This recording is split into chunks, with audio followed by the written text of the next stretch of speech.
Hello बच्चों, आप सभी का आपके अपने यूट्यूब चैनल पर स्वागत है। तो आज हम आपके लिए जो प्रैक्टिस सेट नंबर 2 होने वाला है इंडियन नेवी का, ठीक है, जो आपका ओरिजिनल एग्ज़ाम होता है सेम टू सेम, हम वैसे ही आपके लिए क्वेश्चन लेके आए हैं। तो 25 क्वेश्चन आपके जीके के होने वाले हैं, 13 क्वेश्चन मैथ के और 12 क्वेश्चन साइंस के। डेली आपकी क्लास आने वाली है, वीडियो को सभी लोगों को एंड तक जरूर देखना है।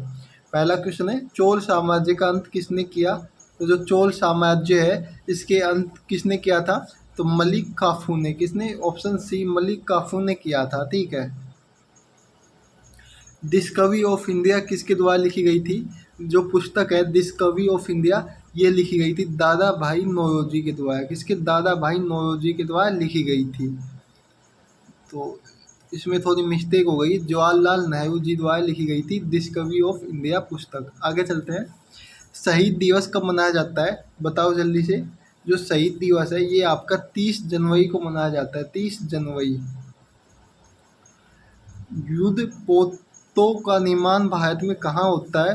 युद्ध तोपो है, पोत तो नहीं, तोपो। तोपों का निर्माण कहाँ होता है? पोत तो नहीं, तोपो है। तो इसका आपका सही आंसर क्या हो जाएगा? इसका आपका सही आंसर हो जाएगा मझगांव शिपयार्ड में। यांत्रिक ऊर्जा को विद्युत ऊर्जा में परिवर्तित करने वाला उपकरण को क्या कहते हैं? तो इसका आपका सही आंसर क्या हो जाएगा? ऑप्शन ए, डायनेमो कहते हैं। क्या कहते हैं? डायनेमो कहते हैं। निम्नलिखित में से कौन सा अप्रत्यक्ष कर है? तो अप्रत्यक्ष कर की बात करें तो जो आपका विकी विकी की कर है ना, ये अप्रत्यक्ष कर है। गोदान उपन्यास के रचयिता कौन है? तो जो गोदान उपन्यास है इसके रचयिता की बात करें तो मुंशी प्रेमचंद जी हैं, ठीक है। आगरा में कौन सा राष्ट्रीय राजमार्ग गुजरता है? बताओ जल्दी से। आगरा से कौन सा राष्ट्रीय राजमार्ग गुजरता है? तो इसका आपका सही आंसर हो जाएगा NH-19। कौन सा है? NH-19 है, ठीक है। तो दोस्तों, अगर आप हमारे चैनल पर पहली बार आए हो तो चैनल को सब्सक्राइब कर लेना है, बेल आइकन को क्लिक कर लेना है। कुचिपुड़ी किस राज्य का नृत्य शैली है? तो कुचिपुड़ी है ये आपका जो आंध्र प्रदेश की एक नृत्य शैली है, ठीक है। तमिलनाडु की आपकी क्या हो जाएगी? तमिलनाडु की आपको बताना है। और के कर्नाटक की आपको बताना है क्या हो जाएगी, और KL की आपको बताना है क्या हो जाएगी नृत्य शैली, ठीक है। आगे चलते हैं। एनी बेसेंट द्वारा चलाया गया आंदोलन कौन सा था? एनी बेसेंट द्वारा होम रूल आंदोलन चलाया गया था, ठीक है। दीपिका कुमारी किस खेल कूद से जुड़ी हुई है? दीपिका कुमारी है जो कि तीरंदाजी से खेल से जुड़ी हुई है, ठीक है। आगे चलते हैं हम लोग। पर्वतीय स्थल कसौली किस राज्य में है? कसौली किस राज्य में, बताओ। तो ये आपका हिमाचल प्रदेश में। कहाँ पे? हिमाचल प्रदेश में। 1857 के विद्रोह में लखनऊ में किसके नेतृत्व में आगे बढ़ा? बताओ लखनऊ। तो इसका आपका सही आंसर हो जाएगा option A, Begum of Awadh के नेतृत्व में। क्षेत्रफल के आधार पर भारत का सबसे छोटा राज्य कौन सा है? तो भारत का सबसे छोटा राज्य सभी को पता होगा, गोवा है। कौन सा? गोवा। और सबसे बड़ा राज्य की बात करें तो यूपी है। क्या है? यूपी। सबसे छोटा गोवा और सबसे बड़ा यूपी। भारत में कौन से अन्न की सबसे अधिक पैदावार होती है? तो भारत में सबसे अधिक पैदावार होने वाली चावल है, जो कि सबसे अधिक पैदावार होता है भारत में। रूसी क्रांति की शुरुआत किस वर्ष हुई थी? तो जो रूसी क्रांति है इसकी शुरुआत की बात करें तो वर्ष 1917 में हुई थी। चंद्रग्रहण किस तिथि को लगता है? तो चंद्रग्रहण है ये आपका किस तिथि को लगता है? पूर्णिमा को लगता है। कब? पूर्णिमा को। ऑप्शन आपका हो जाएगा बी। वैज्ञानिक समाजवाद का सिद्धांत किसने दिया? तो जो वैज्ञानिक समाजवाद है इसका अध्ययन एंगलिस और कार्ल मार्क्स ने दिया था। मतलब ऑप्शन आपका सी सही आंसर हो जाएगा, ठीक है। आगे चलते हैं।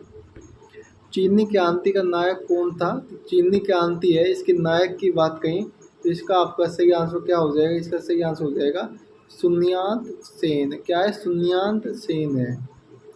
चीन के जनवादी गणराज्य की स्थापना कब हुई थी? तो चीन के जनराज्य यानी गणराज्य की स्थापना की बात करें तो इसका आपका सही आंसर क्या हो जाएगा? वर्ष 1949 में। यूरोप का मरीज किसे कहा जाता है? तो जो यूरोप है इसका मरीज कहा जाता है। इसका आपका सही आंसर हो जाएगा तुर्की देश को। किसको? तुर्की को। फाजिम का जन्मदाता किसे माना जाता है? फासिज्म का। बताओ। तो इसका आपका सही आंसर हो जाएगा मुसोलिनी को। किसको? मुसोलिनी को। ऑप्शन ए हो जाएगा।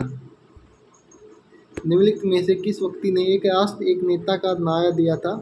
तो जो एक राष्ट्र एक नेता का नारा देने वाले व्यक्ति का नाम था हिटलर। क्या था? हिटलर। ठीक है। तिगुती का निर्माण निम्न में से किस देश ने किया था? तिगुत का निर्माण किस देश ने किया था? तो जो ये सब मतलब जर्मनी ने। कौन कौन से देश थे? जर्मनी था, ऑस्ट्रिया था और इटली था। ये तीनों देशों ने निर्माण किया था तिगुत का। अगला क्वेश्चन है, निम्न में से एक कौन सा देश मित्र राष्ट्रों में शामिल था? तो इसका आपका सही आंसर क्या हो जाएगा? ऑप्शन आपका हो जाएगा डी।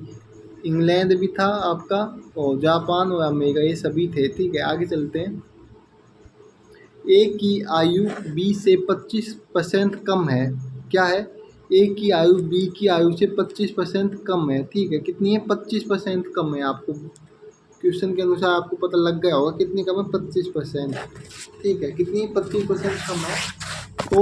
तो बी की आयु एक के कितने परसेंट कम है? बी की आयु एक की कितनी परसेंट कम है? तो देखो, आपको हमेशा याद रखना है जो कितनी 100% के ऊपर हमेशा हम मानते हैं। जो भी कोई भी क्वेश्चन होता है परसेंटेज का, हम उसमें 100% उसकी आयु हो या विक्रय मूल्य हो, क्रय मूल्य, इसमें 100% मानते हैं। ठीक है, किसी भी व्यक्ति की आयु 100% ही होती है हमेशा।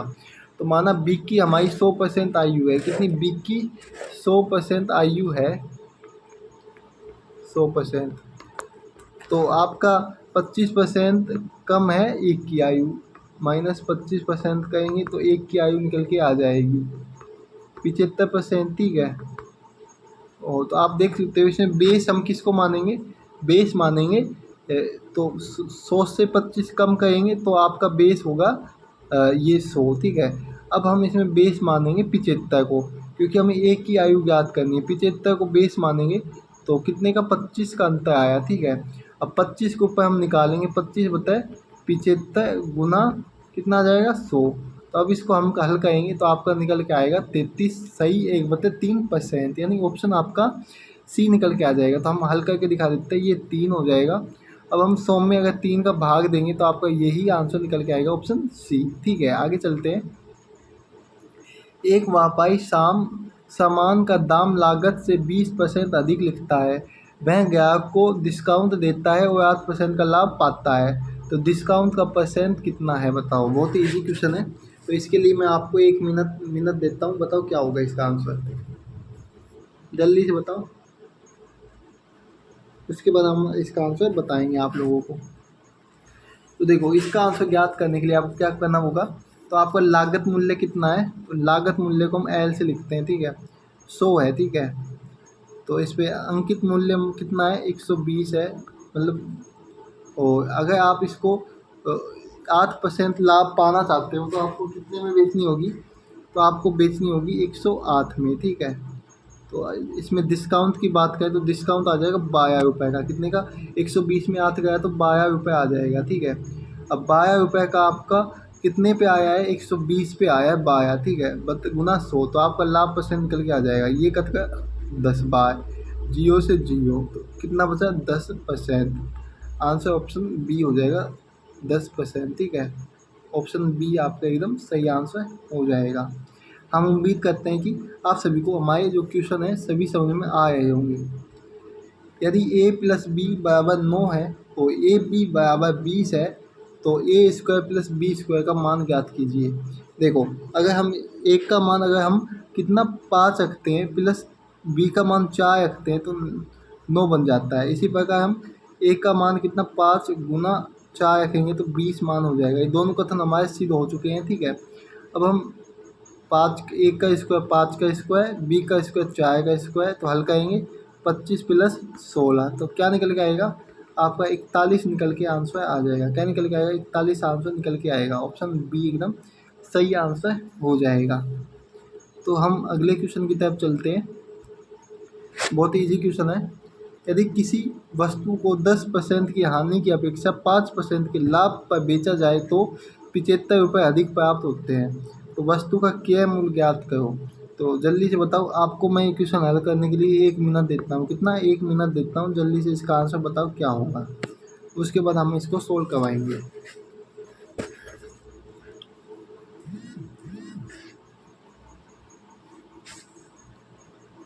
तो देखो, इसको सोल्व करने के लिए आपको क्या करना पड़ेगा। देखो, कोई भी आपका लागत मूल्य होता है, ठीक है, कितना होता है, मतलब 100% के ऊपर हम इसका निकालेंगे। तो 100% टोटल था, तो हमने 10% अगर लॉस खाया है, तो कितना 10% लॉस खाया है, तो 90% आपका बचेगा। ठीक है, इसी प्रकार से आपको 100 में से 5% अगर आपका प्रॉफिट है तो आपका कितना हो जाएगा, 105। ठीक है, अंतर कितने का है? अंतर है आपका 15% का।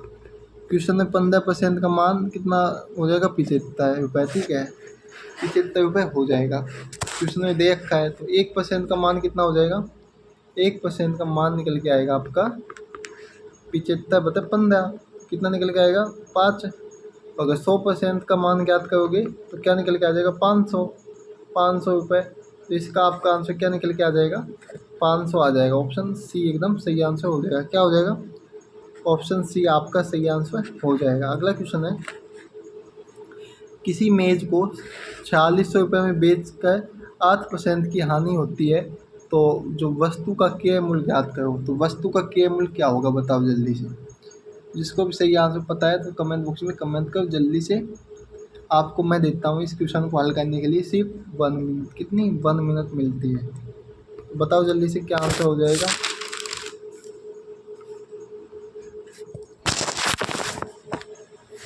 तो इसको बहुत ही इजी क्वेश्चन है। इसको हल करने के लिए आपको क्या करना होगा, तो वैसे ही हम हर क्वेश्चन में क्रय मूल्य 100% मानते हैं, इसमें भी हम 100% मानते हैं। तो क्या किया, 8% की हानि होती है। 100 में से 8 गया तो कितना, 92। 92 बचा। और जो 92% की क्या दे रखा है आपको मान, 4600 रुपये दे रखा है। तो 1% निकालेंगे तो ये कितनी बार कट जाएगा इससे, तो 1% निकालेंगे तो ये आपका कटेगा, कितनी बार कटेगा, ये कटेगा 50 बार। कितना कटेगा, 50 बार कट जाएगा। ठीक है, तो अब 100% का मान निकालना है आपको, तो 50 को 100 से गुना करेंगे। ठीक है, यहाँ पे कर देते हैं, तो 5000 आपका निकल के आ जाएगा। क्या आएगा, 5000 आंसर। तो ऑप्शन आपका सी सही आंसर हो जाएगा। तो मैं उम्मीद करता हूँ कि सभी को समझ में आ गया होगा। आगे चलते हैं। एक 60 मीटर लंबे और 6 मीटर चौड़े बरामदे का परिमाप क्या होगा। परिमाप पूछा है, बहुत ईजी क्वेश्चन है। इसको हल करने के लिए मैं आपको देता हूँ सिर्फ 30 सेकंड। कितना, 30 सेकंड देता हूँ। बताओ क्या होगा। तो आंसर बताओ सभी लोग। बहुत ईजी क्वेश्चन है, 10 सेकंड का क्वेश्चन है। मैंने आपको 30 सेकंड दिया है। बताओ क्या होगा इसका आंसर। तो देखो, परिमाप का फॉर्मूला होता है लंबाई प्लस चौड़ाई। ठीक है, तो 4 गुना लंबाई, 2 गुना लंबाई प्लस चौड़ाई होता है, 2 गुना लंबाई प्लस चौड़ाई, ये होता है फॉर्मूला परिमाप का। ठीक है, तो आपको परिमाप लंबाई कितनी दे रखी है, लंबाई दे रखी है 60 प्लस 6, तो क्या हो गया, 66 गुना 2 कर लो, आपका आंसर आ जाएगा। क्या आ जाएगा, 66 गुना 2 करेंगे तो 12×1=13, यानी 132 आपका निकल के आ जाएगा। ऑप्शन सी एकदम सही आंसर हो जाएगा। मैंने क्या कहा था कि ये 10 सेकंड का भी सवाल नहीं है, बहुत इजी क्वेश्चन है। अगला क्वेश्चन है, यदि दो संख्याओं का योग 97 है तथा अंतर 37 है तो उनका गुणनफल क्या होगा, बताओ। बहुत इजी क्वेश्चन है, गुणनफल बताना है आपको क्या होगा। तो देखो, गुणनफल ज्ञात करने के लिए आपको क्या करना पड़ेगा, जल्दी से बताओ। मैं आपको इस क्वेश्चन को हल करने के लिए सिर्फ 1 मिनट देता हूँ, 1 मिनट, क्योंकि आपके पास एग्ज़ाम में भी बहुत कम टाइम होता है, ज़्यादा टाइम नहीं मिला हुआ होता है एग्ज़ाम में, इसलिए मैं आपको एग्ज़ाम के अनुसार ही टाइम दे रहा हूँ क्वेश्चन को हल करने के लिए। ठीक है, उसके बाद हम बताएंगे आपको कैसे हल करना है। तो दोस्तों, अगर आपको इसकी PDF चाहिए तो आप हमारे जो टेलीग्राम चैनल है या व्हाट्सएप ग्रुप है, वहाँ से इसकी PDF अच्छी तरह से डाउनलोड कर सकते हो। वहाँ पे आपको इसकी सारी PDF मिल जाएगी। और अंत में जाते हुए आपको अपना स्कोर बताना है कि 50 क्वेश्चनों में से कितना क्वेश्चन सही हुआ है। ठीक है, तो हम इसको हल करते हैं। देखो इसमें समीकरण बनेगी ए दो संख्याओं का योग, तो मान लो ए प्लस बी दो संख्याएं हैं, उनका योग 97 है। इसी प्रकार से उनका अंतर कितना है, ए माइनस बी का अंतर कितना हो जाएगा, 37। ठीक है, अब हम इनको जोड़ने पर ये समीकरण दो बन गई, इनको जोड़ेंगे, 2a बराबर 97 और 37 कितना हो जाएगा, 134। अब इसको हल करेंगे तो ए का मान क्या निकल के आएगा, दो से कितनी बार कटेगा ये, 67 बार, तो ए का मान 67 आ गया। अब इन दो समीकरण में से कोई सी भी समीकरण में हम इसका मान रख देंगे तो आपका बी का मान आ जाएगा। तो जैसे कि हम ए प्लस बी माइनस 97 में मान रखते हैं तो क्या आएगा, ए का मान हमारे 67 था प्लस बी 97, तो बी का मान 97 माइनस 67 तो 30 निकल के आ जाएगा, बी का मान 30 निकल के आ गया। ठीक है, क्या पूछा था, गुणनफल पूछा था, तो एक ए कितना है 67, बी कितना है 30, दोनों गुणनफल करेंगे तो क्या निकल के आएगा बताओ, तो ये आपका निकल के आएगा, क्या निकल के आएगा, 2010। ऑप्शन आपका सी निकल के आ जाएगा, क्या आ जाएगा, सी एकदम सही आंसर हो जाएगा। अगला क्वेश्चन है आप लोगों का, इसका आंसर सभी को कमेंट बॉक्स में कमेंट करना जल्दी से। क्या होगा, आपको इसके क्वेश्चन को हल करने के लिए मैं देता हूँ 1 मिनट। 1 मिनट है, 30 सेकंड मिलती है, कितनी, 30 सेकंड। इजी क्वेश्चन है, समीकरण का क्वेश्चन है, इसलिए 30 सेकंड ही मिल रही है। बताओ जल्दी से, इसके टुकड़े करने, जो 32x है इसके टुकड़े ऐसे करने ताकि 7 भी आ जाए और आपका क्या आ जाए, 32 भी आ जाए, ऐसा क्वेश्चन करना है। बताओ क्या होगा, ऐसे टुकड़े करने हैं आपको। तो देखो इसको टुकड़े करेंगे तो कौन कौन से टुकड़े करने हैं आपको, तो देखो बाय पंजू 7, तो 7 आपका गुना करने पे आना चाहिए और जोड़ने या घटाने पे आपका 32 आना चाहिए। ठीक है, तो देखो अगर आप माइनस के कितने रखोगे, माइनस के 30 और माइनस के 2x रखोगे तो आपका जो निकल के आएगा, इनको गुना करेंगे तो माइनस के 32x आएंगे, और नहीं प्लस प्लस करोगे तो 32x आ जाएंगे, और गुना करोगे तो माइनस के माइनस माइनस प्लस हो जाएगा, तो 7x² आ जाएगा। क्या आ जाएगा, 7x²। तो हम ये रख सकते हैं संख्या, हम रख के बताते हैं आपको। तो 5x² minus 30x minus 2x और प्लस 12। ठीक है, 12 है ये। अब इसको हल करेंगे तो 5x कॉमन ले लिया हमने, तो ये आ गया x माइनस 6। इसी तरह से यहाँ से 2 कॉमन लिया, x माइनस 6 12 था। ठीक है, अब 5x माइनस 2 और ये आ गया x माइनस 6। ये संख्या किस में है, ये संख्या है आपकी किस में है ये बताओ। देखो 5x माइनस 2 है, x माइनस 6, ऑप्शन बी आपका सही आंसर हो जाएगा। क्या हो जाएगा, ऑप्शन बी एकदम सही आंसर हो जाएगा। आगे चलते हैं, हिमांशी और प्रियंका की आयु में 3:5 का अनुपात है। यदि दोनों की आयु का योग 80 वर्ष है तो 10 वर्ष पश्चात प्रियंका की आयु कितनी होगी। इसके लिए मैं आपको देता हूँ 1 मिनट, कितना, 1 मिनट देता हूँ, तो जल्दी से बताओ क्या होगा आंसर।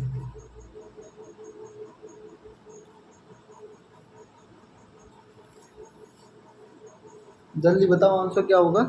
सभी लोगों को कमेंट बॉक्स में कमेंट करना है आंसर, उसके बाद हम इसका आंसर बताएंगे कैसे निकलेगा।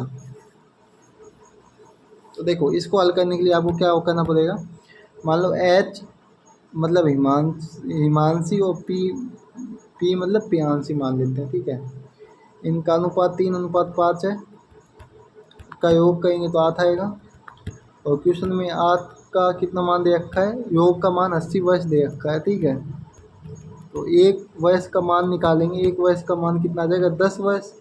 ठीक है, तो एक वर्ष का मान 10 वर्ष आ चुका है हमारे पास, तो 3 का क्या आ जाएगा 30 और 5 का क्या हो जाएगा 50।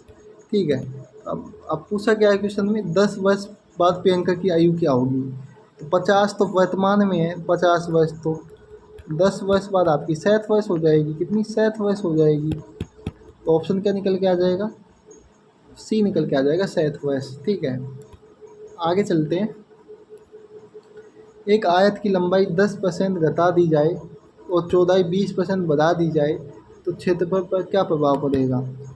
तो ये क्वेश्चन आप लोगों को कमेंट बॉक्स में कमेंट करना है, बहुत ही इजी क्वेश्चन है और बहुत ही इंपॉर्टेंट क्वेश्चन है। ठीक है, बताना है क्या होगा इसका आंसर। आगे चलते हैं हम लोग,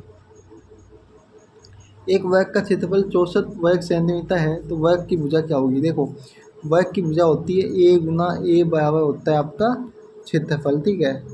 तो आपको क्षेत्रफल 64 दे रखा है तो भुजा क्या लोगे? 8 गुना, अगर 8 ले लेते हो तो 64 आ जाता है, तो भुजा 8 हो जाएगी, ऑप्शन आपका ए हो जाएगा, ठीक है। tan 45 का मान सभी को पता होगा। tan 45 का मान होता है, क्या होता है? तो 1 होता है, कितना होता है? 1। रूट 25 प्लस रूट 36 माइनस 121 का मान बताओ। रूट 25 का मान 5, 36 का मान 6 और 11 121 का, तो 6 5 11, तो ये माइनस है, सेकेंड ये माइनस है 11, तो 5 6 11 माइनस 11, तो जीरो, ऑप्शन बी हो जाएगा आपका सभी का। क्या हो जाएगा? Option B. प्लेग बीमारी किससे फैलती है बताओ? प्लेग बीमारी होती है किसके कारण फैलती है? प्लेग बीमारी, बताओ इसका आंसर क्या हो जाएगा? जिसको भी आंसर पता है जल्दी से बता दो। जो आपकी प्लेग बीमारी है ना, ये आपको हमेशा याद रखना है, ये फैलती है आपकी चूहे से। किससे? चूहे से फैलती है। गोली दागने के बाद तोप के पीछे की ओर धक्का मारने का कारण क्या है? तो इसका आपका आंसर क्या निकल के आएगा? जो न्यूटन की गति का तीसरा नियम है। क्या है? न्यूटन की गति का तीसरा नियम। क्षय योग किससे होता है? तो क्षय योग है, ये आपका होता है, ऑप्शन क्या हो जाएगा इसका? 41 हो जाएगा, बैक्टीरिया से होता है। विटामिन सी की कमी से कौन सा रोग होता है? पता होगा, विटामिन सी की कमी से आपका रिकेट्स रोग होता है, इसका भी रोग होता है। कौन सा? इसका भी रोग विटामिन सी की कमी से होता है। अगला क्वेश्चन है, लोहा का अयस्क है, तो लोहे का अयस्क की बात करें तो जो हेमेटाइट है, ये लोहे का अयस्क होता है, ठीक है। पानी का घनत्व सबसे अधिक किस ताप पर होता है? तो जो पानी का घनत्व है सबसे अधिक आपका ऑप्शन सी हो जाएगा, 4 सेंटीग्रेड पर होता है। क्या हो जाएगा? 4 सेंटीग्रेड। भूकंप मापने का यंत्र क्या होता है? तो भूकंप मापने के लिए हम स्मोग्राफ का उपयोग करते हैं, ऑप्शन बी हो जाएगा। कोशिका विभाजन निम्नलिखित में से किस प्रक्रिया से होती है? जो कोशिका का विभाजन है वो हमेशा किसके कारण होता है? माइटोसिस के कारण होता है। वायु में नाइट्रोजन कितने परसेंट होती है? वायु में नाइट्रोजन का परसेंट होता है आपका ऑप्शन बी, 78% होती है। एल्कोहल का हिमांक ताप क्या होता है? जो दारू होती है, एल्कोहल है, इसका हिमांक ताप होता है 130 सेंटीग्रेड। क्या होता है? 130 सेंटीग्रेड होता है। ताप का सर्वाधिक सुचालक है, तो ताप का सर्वाधिक सुचालक क्या है? तो ऑप्शन आपका हो जाएगा बी, चांदी है। क्या है? चांदी। दूर की वस्तु को देखने के लिए किस यंत्र का प्रयोग किया जाता है? तो दूर की वस्तु को देखने के लिए हम दूरबीन का उपयोग करते हैं। कि किसका? दूरबीन का उपयोग हम करते हैं, ठीक है। दोस्तों, हमने आज के पूरे 50 क्वेश्चन आपको करवा दिए हैं। कितने? 50 क्वेश्चन करवा दिए हैं। आपको अपना स्कोर बताना कि 50 में से कितने सही हुए हैं, ठीक है। वीडियो को एंड तक देखने के लिए आप सभी लोगों का धन्यवाद। तो जो नेक्स्ट क्लास आएगी वो आपकी बहुत ही जल्द आएगी और उसमें भी आपके लिए बहुत ही इंपॉर्टेंट क्वेश्चन होने वाले हैं। तो मिलते हैं नेक्स्ट क्लास में। जय हिंद, जय भारत, सभी लोग हंसते हो मुस्कुराते हो।